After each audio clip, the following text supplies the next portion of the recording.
Let's jump back to our SASS file, our styles.scss file. And now we could just leave it here for now. However, most front-end developers that get this far to where they're breaking up their SASS into several files will also separate out these two sections into separate files. A typical convention is to add these to a variables file and these to a file called base.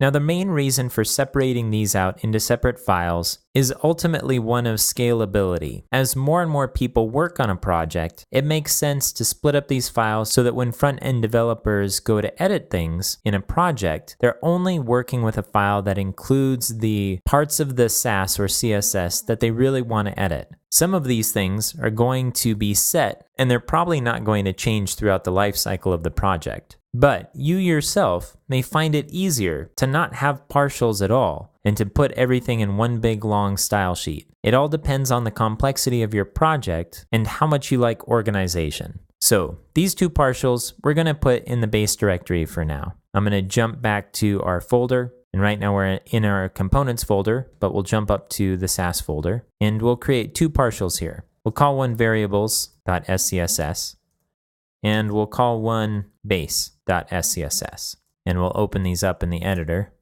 and we'll cut our values over. So here's all of our variables. We'll paste them into a variables file. And then here's our base. And we'll paste them into the base.scss file. And back here in our styles, we're going to add two new imports. One for variables and one for base. And I'll remove some white space here. And now what we've ended up with is basically a hub. Our styles.scss file doesn't have any styles in it at all. And this is a common place to end up when you start to organize your SASS. Even though we have multiple SASS files, they're all being combined into a single file, which is good for performance, and we'll talk more about that later.